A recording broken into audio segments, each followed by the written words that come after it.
آپ صلی اللہ تعالیٰ علیہ وسلم مسجد میں تشریف فرمائے ہوئے ہیں. آپ نے ایک دروازے کی طرف اشارہ کر کے فرمائے کہ اس دروازے سے جنتی آنے والا ہے. صحابہ انتظار میں تھے اور دیکھتے ہیں کہ وہاں سے ایک صحابی آ رہے ہیں اس حال میں کہ ان کے ہاتھوں میں ان کے جوتے ہیں اور دھاڑی وضو کے پانی سے تر ہے. اگلا دن تھا. اگلے دن بھی اللہ کے رسول صلی اللہ تعالیٰ علیہ وسلم نے فرمائے اسی دروازے کی طرف اشارہ کرتے ہوئے کہ اس دروازے سے ایک جنتی آنے والا ہے. صحابہ دیکھتے ہیں کہ وہی صحابی اسی حال میں کہ ان کے ہاتھوں میں ان کے جوتے ہیں اور دھاڑی وضو کے پانی سے تر ہے اور وہ اندر چلے آ رہے ہیں. تیسرا دن تھا. اللہ رب العزت کے رسول صلی اللہ تعالیٰ علیہ وسلم نے تیسرے دن بھی وہی بات فرمائے, دروازے کی طرف اشارہ کرے اور فرمائے کہ اس دروازے سے جنتی آنے والا ہے. صحابہ دیکھتے ہیں کہ وہی صحابی اپنے ہاتھوں میں جوتوں کو لیے ہوئے دھاڑی وضو کے پانی سے تر ہے اور وہ چلے آ رہے ہیں. اب اس مجلس کے اندر میں ایک صحابہ ایسے ہیں جنہوں نے تینوں دن کا معاملہ دیکھا. عبداللہ بن عمرو, ان کے بارے میں روایتیں ملتی ہیں کہ اللہ رب العزت کے رسول صلی اللہ تعالیٰ علیہ وسلم کے جتنے بھی صحابہ تھے 1.5 لاکھ سے 2 لاکھ کے درمیان, ان تمام صحاباؤں میں سب سے زیادہ عبادت گزار اگر کوئی ہیں تو وہ ہیں عبداللہ بن عمرو. یہ ساری رات تہجد پڑھتے تھے, سارا دن روزہ رکھتے تھے اور 24 گھنٹے میں ایک بار ایک قرآن شریف مکمل کر لیتے تھے. ظاہر ہے بہت تھوڑا سوتے ہوں گے. ان کے والد صاحب نے ان کا نکاح کیے. اب یہ اپنی اہلیہ کے پاس گئے اور فرمائے کہ میں 2 نفل پڑھ لیتا ہوں. اب نفل پڑھنا انہوں نے شروع کیے اور کافی وقت بیت گیا. وہ پڑھتے جا رہے ہیں. جب کافی وقت بیت گیا تو ان کی اہلیہ کو خیال آیا کہ ہو سکتا ہے عبداللہ بن عمرو کے ذہن سے پہلے کی بات نکل گئی ہو کہ ان کا نکاح ہوا ہے. تو وہ بھی وضو بنا کر کے ان کے پیچھے کھڑی ہو گئی. اب صبح جب ان کے والد نے ان سے پوچھے کہ بیٹا رات کیسی گزری, تو یہ فرمانے لگے الحمدللہ ساری رات نفلوں میں گزار دیے. تو ان کے والد صاحب حیران اور پریشان ہو کر فرمانے لگے کیا میں نے تمہارا نکاح اس لیے کیا ہے کہ تم ساری رات نفلوں میں گزار دو؟ تو یہ صحابی اس مجلس کے اندر موجود تھے جب اللہ رب العزت کے رسول صلی اللہ تعالیٰ علیہ وسلم نے 3 دن ایک صحابی کے بارے میں جنتی ہونے کی بات کہی. تو یہ سوچنے لگے کہ مجھے بھی 24 گھنٹے ملتے ہیں اور ان کو بھی 24 گھنٹے ملتے ہیں اور ان 24 گھنٹوں میں پورے 24 گھنٹے عبادت میں گزار دیتا ہوں, تو کیا یہ صحابی جن کے بارے میں نبی فرما رہے ہیں وہ مجھ سے بھی زیادہ عبادت گزار ہیں؟ تو انہوں نے سوچا کہ چلو ان کو دیکھتے ہیں. تو اگلے دن عبداللہ بن عمرو ان صحابی کے گھر پہنچتے ہیں جن کے بارے میں اللہ رب العزت کے رسول صلی اللہ تعالیٰ علیہ وسلم نے جنتی ہونے کی بات کہی. تو فرماتے ہیں کہ چچا میرے والد صاحب مجھ سے ناراض ہیں, اگر آپ کی اجازت ہو تو میں 2-3 دن آپ کے گھر پر رہ لوں. تو وہ صحابی فرماتے ہیں ضرور بیٹا آپ رہ سکتے ہو. اب یہ رات کو رکتے ہیں وہاں پر اور بعد نماز عشاء یہ لیٹ جاتے ہیں چادر کو اوڑھ کر کے اور چادر کے اندر سے جھانکتے ہیں کہ ہو سکتا ہے اب یہ صحابی جن کے بارے میں بشارت ہوئی ہے یہ جنتی ہیں, یہ ایسا کچھ عمل کریں گے جس سے ان کا مقام اتنا اعلیٰ ہو گیا ہے. اب وہ دیکھ رہے ہیں چھپ کر کے چادر کے اندر میں سے.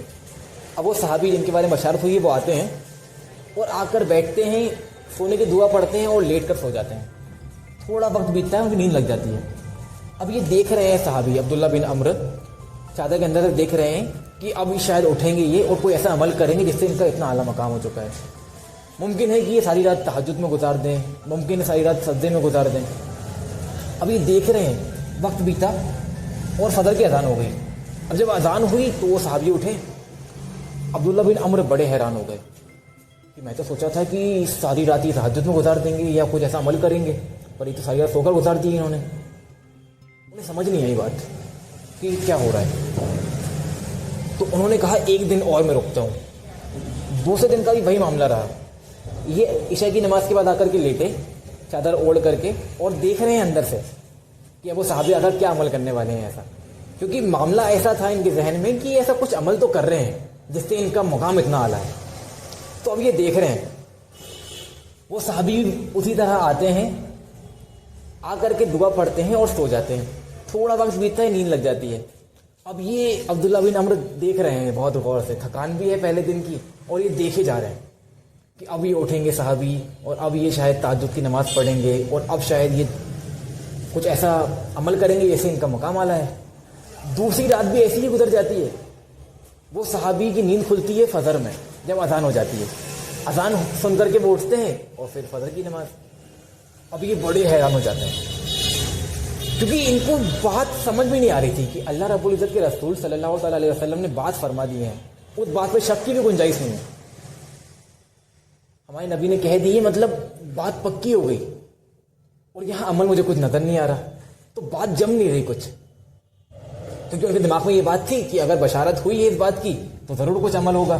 انہوں نے سوچا کہ ایک دن اور میں دیکھتا ہوں، ہو جاتا ہے 2 دن کچھ اور معاملات رہے ہوں، میں ایک دن اور دیکھتا ہوں. اب تیسرے دن بھی وہ وہی معاملات پیش آتا ہے. اب وہ اسی طرح آ کر کے لیٹ جاتے ہیں چادر کے اندر اور جھانکتے ہیں کہ وہ صحابی آ کر کیا کرتے ہیں.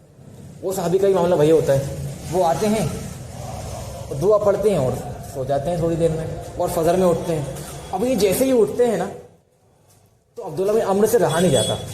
وہ حیرانی میں کہہ دیتے ہیں کہ چچا میں آپ کو بتاتا ہوں کہ میرے والد سے میرا کوئی جھگڑا نہیں ہوا، کوئی ناراضگی نہیں ہے. میں نے 3 دن مسلسل اللہ رب العزت کے رسول صلی اللہ تعالیٰ علیہ وسلم سے یہ سنا ہے کہ اس دروازے سے ایک جنتی آنے والا ہے، اور اس دروازے سے آپ آئے ہیں، تو آپ کے لیے جنت کی بشارت ہو چکی ہے. اور میں یہاں دیکھ رہا ہوں کہ عمل کچھ بھی نہیں دکھ رہا. میں یہ سوچ کر آیا تھا کہ ایسا کچھ عمل آپ کرتے ہوں گے جس سے آپ کے لیے یہ بشارت ہوئی ہے، آپ کا مقام اتنا اعلیٰ ہے. لیکن یہاں میں دیکھ رہا ہوں تو آپ تہجد بھی نہیں پڑھ رہے ہیں، جبکہ اس زمانے میں تو تہجد منافق بھی نہیں چھوڑتے ہیں، اور آپ تہجد بھی نہیں پڑھ رہے ہیں. تو وہ کہنے لگے بیٹا جو تم دیکھ رہے ہو بس یہی سچ ہے، اس کے علاوہ میرے پاس کچھ بھی نہیں ہے. تو وہ بڑے حیران ہو گئے اور ان کو بات یہ ہضم نہیں ہو رہی تھی. تو وہ تھوڑے سے بوجھل قدموں سے نکلنے لگے گھر سے باہر. تو جیسے ہی وہ دروازے تک پہنچے نا تو ان چچا نے، ان صحابی نے انہیں بلائے، بیٹا ادھر آؤ تمہیں ایک بات بتاؤں. تو انہوں نے فرمایا عبداللہ بن عمرو نے ہاں جی بتائیے. تو ان صحابی نے فرمایا اپنے دل پر ہاتھ رکھ کے کہ بیٹا اس دل کے اندر میں کسی کے لیے نفرت نہیں ہے، میرا دل ہر انسان کی نفرت سے پاک ہے. میرے اس دل میں کسی کے لیے حسد نہیں ہے، میں کسی انسان کو کسی نعمت میں دیکھ کر کے حسد نہیں کرتا.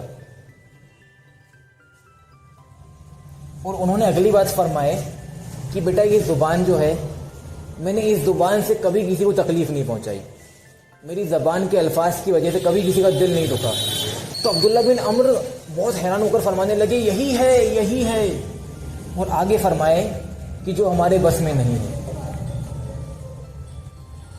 تو دوستو آپ سوچ سکتے ہیں کہ اتنا بڑا مقام ہے اس عمل کا، اگر آپ کی زبان سے کسی بشر کو تکلیف نہ پہنچے اور آپ کا دل دنیا کے تمام لوگوں کی نفرت سے پاک ہو اور آپ کے دل میں کسی کے لیے حسد نہ ہو، تو یہ بہت بڑا عمل ہے اور یہ بہت اعلیٰ اخلاق ہیں جو ہمارے نبی کے اندر ہی موجود تھے، جو ہمارے نبی نے ہم کو سکھلائے ہیں. تو دوستوں اس بات کا بہت خاص خیال رکھیں کہ آپ کا دل لوگوں کی نفرتوں سے پاک ہو، آپ کا دل لوگوں سے حسد سے پاک ہو، آپ کی زبان سے کبھی کسی کو تکلیف نہ پہنچے. گھروں میں جو جوڑ پیدا ہوتا ہے، جو گھر چلتے ہیں، جو گھر آباد ہوتے ہیں، وہ پیسوں سے نہیں ہوتے، وہ چیزوں سے نہیں ہوتے، بڑی بڑی گاڑیوں بڑے بڑے بنگلوں سے نہیں ہوتے. گھر میں اگر سکون اور چین آتا ہے، گھر میں اگر خوشحالی آتی ہے تو وہ آتی ہے اچھے اخلاق سے. اگر سب کچھ ہے، دولت ہے، بنگلہ ہے، سب کچھ ہے، مگر زبان اچھی نہیں ہے، اخلاق اچھے نہیں ہیں، تو وہ گھر شمشان ہو جائے گا. اس گھر میں لوگ ایک دوسرے سے باتیں نہیں کریں گے. پر گھر میں وسائل کم ہیں پر اخلاق بہت اعلیٰ ہیں کہ ان وسائل پہ شکر کرنے کی توفیق ہے، ان وسائل سے گزارا کرنے کی عادت ہے، ان وسائل سے گزارا کرنے کا جذبہ ہے. اور زبان بہت میٹھی ہے، آپ کی زبان سے کوئی نفرتی بول نہیں نکلتے، آپ کے دل میں کسی کے لیے حسد نہیں ہے، کسی کے لیے نفرت نہیں ہے، درگزر کرنا ہے، صبر ہے، تو آپ کی زندگی بہت اچھے سے گزر جائے گی. اور سب سے بڑی چیز زندگی گزارنے کے لیے اچھے اخلاق ہیں. آپ کے اخلاق بہت اچھے ہیں نا تو آپ کا مرتبہ بہت اعلیٰ ہے، اس دنیا میں بھی اور اس جہان میں بھی. تو دوستوں اسی کے ساتھ ہم اس ٹاپک کو یہاں پر مکمل کرتے ہیں اور ملتے ہیں اگلی ویڈیو میں. آپ اگلی ویڈیو کس ٹاپک پر چاہتے ہیں اس کے بارے میں ہمیں ضرور کمنٹ میں بتائیں، اور اگر آپ کو ویڈیو اچھی لگتی ہوں تو اس ویڈیو کو شیئر ضرور کریں اور جڑے رہیں ہمارے چینل کے ساتھ میں، تاکہ ہم آگے بھی آپ کو ایسی ہی نالجیبل ویڈیوز آپ تک پہنچاتے رہیں. دوستوں اس ویڈیو کو شیئر کرنا نہ بھولیں.